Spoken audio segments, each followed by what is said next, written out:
चलिए दोस्तों, lecture 3 statistics series के सी नंबर पर हम लोग आ गए हैं। सी नंबर पर हम लोग ये देखेंगे, जैसे हम डिस्कस कर चुके थे कि वीडियोस ज़रा लंबा ना हो जाए, इसलिए लेक्चर 3 को हम अभी तक ए और बी हिस्से में बांट दिए थे। ये सी वाला पोर्शन होगा। हम लोग कह चुके हैं एंड्रेई कोल्मोगोरोव, इन्होंने ये पूरा जो एक मान के चलिए क्रिटिसिज्म था इक्वाली लाइकली टर्म का, उसको बदल दिया था। उन्होंने सिग्मा एल्जेब्रा का हेल्प लिया था। किससे? हम लोग पहले डिस्कस कर चुके हैं इसके बारे में। 3A देख लीजिएगा एक बार, lecture number 3A Henri Lebesgue से। उन्होंने एक बड़ा शानदार स्ट्रक्चर दिया था, हम लोग 3A में डिस्कस कर चुके हैं, उसको देख लेना एक बार। चलिए तो आगे चलते हैं। तो ये आंद्रेई कोल्मोगोरोव, इन्होंने 20th सेंचुरी में ये सिग्मा एल्जेब्रा को काम पे लगा दिया और जो क्रिटिसिज्म प्रोबेबिलिटी के डेफिनेशन पे था उसको हटा दिया। कैसे? देखिए, कोल्मोगोरोव ने कहा कि हम लोगों के पास प्रोबेबिलिटी जो है किसी भी इवेंट के ऊपर अगर ये जाएगा ए, इसके डेफिनेशन पी ऑफ ए ऐसे करके पुकारेगा कोई, तो इसको ज़रूर 3 प्रॉपर्टीज़ मानना होगा। पहला प्रॉपर्टीज़ क्या है? देखिए, पहला प्रॉपर्टीज़ उन्होंने डाले थे कि अगर पहला प्रॉपर्टीज़ में उन्होंने बोल के रखा था कि प्रोबेबिलिटी ऑफ ए, यानी किसी भी इवेंट का प्रोबेबिलिटी अगर उसको होना हो, यानी कि पी को अगर प्रोबेबिलिटी फंक्शन होना हो, तो उसको ज़रूर पी ऑफ ए इसको ज़रूर ग्रेटर इक्वल टू 0 होना होगा। कब होगा ये? जब ए फॉर ऑल ए, यानी सारे इवेंट जो होंगे वो ज़रूर किसी सिग्मा एल्जेब्रा बी के अंदर आएंगे। तो देखिए, तो हम लोगों का प्रॉब्लम, इधर आइए, इधर आइए, ये देखिए 1 एस सिग्मा एल्जेब्रा था, हम लोग प्रूफ कर चुके हैं 3A लेक्चर में ये सिग्मा एल्जेब्रा है। तो 1 के एस के अंदर है, एस है, तब ये 1 जो एस के अंदर है इसका प्रोबेबिलिटी निकाला जा सकेगा और वो प्रोबेबिलिटी हमेशा ग्रेटर इक्वल टू 0 होगा। अभी तक उन्होंने प्रोबेबिलिटी टर्म नहीं डाले हैं, एक फंक्शन की तरह चले हैं। मान के चलिए एफ ए एक फंक्शन, ये अल्टीमेटली प्रोबेबिलिटी होगा जब number 1 property P of A greater equal to 0। कब? ये कहाँ से आएगा? सारे सिग्मा एल्जेब्रा से। क्लियर? ये बी को क्या क्या नाम दिया था कोल्मोगोरोव? Sigma algebra. कैसे फॉर्म होता है एक बार 3A देख लीजिए। फिर आ जाइए दूसरे पॉइंट के ऊपर। प्रोबेबिलिटी ऑफ टोटल स्पेस यानी सैम्पल स्पेस हमेशा 1 होगा। मान के चलिए किसी भी आदमी किसी सिनेमा हॉल पे एंट्री लिया, जहाँ इधर एक मूवी चल रहा था और उन्होंने इस मूवी को देखने के लिए, मान के चलिए इधर 12 सीट्स है, 12 6 1 2 3 4 5 6, फिर इधर 6, 12 सीट्स है।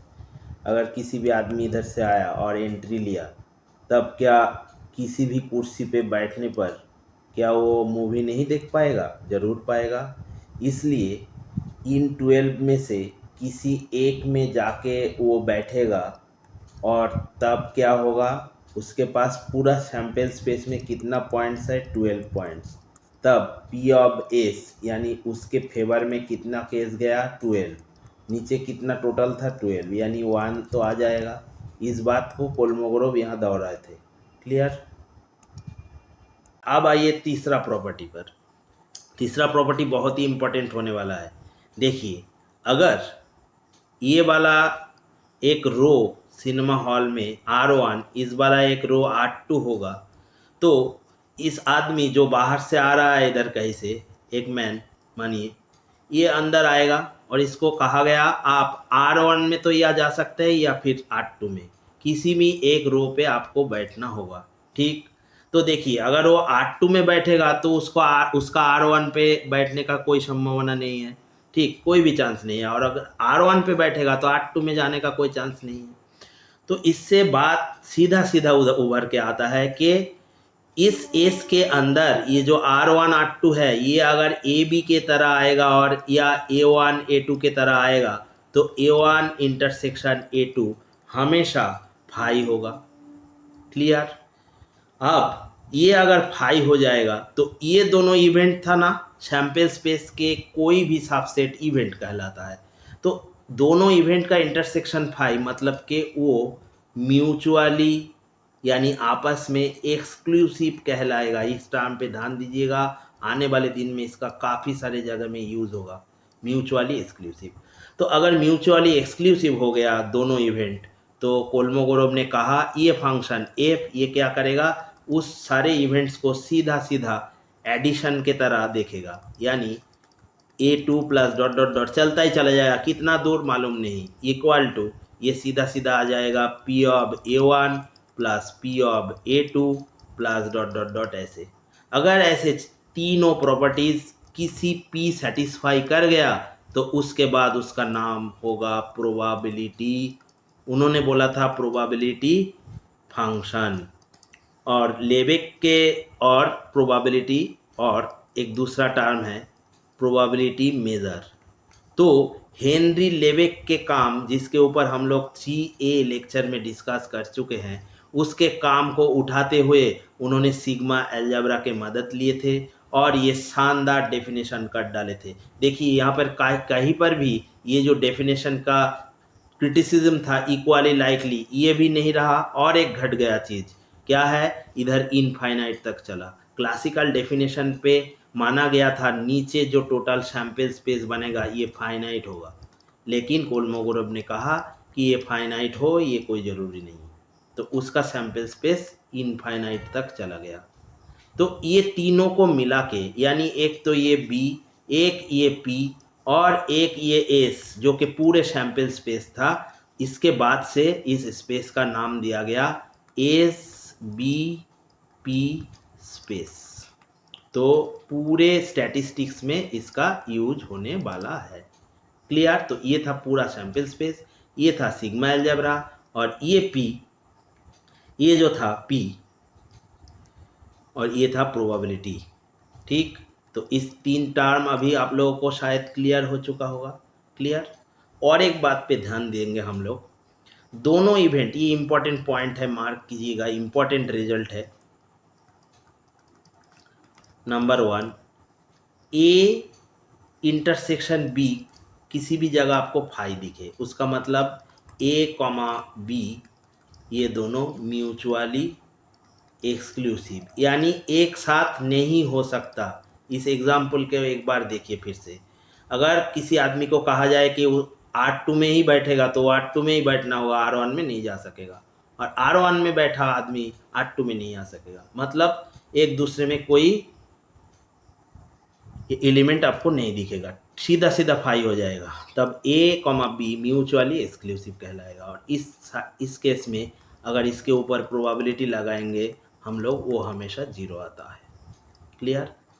और हम लोगों ने देखा प्रोबेबिलिटी ऑफ सर्टेन इवेंट क्या आता है, 1। देखिए तो एक बार, ये तो डेफिनेशन में ही डाला गया था। तो इसके चलते हुए हम लोग रिजल्ट कर डाले हैं क्या, किसी भी इवेंट का प्रोबेबिलिटी हमेशा 0 और 1 के बीच में होगा। ये बहुत ही इम्पोर्टेंट पार्ट है।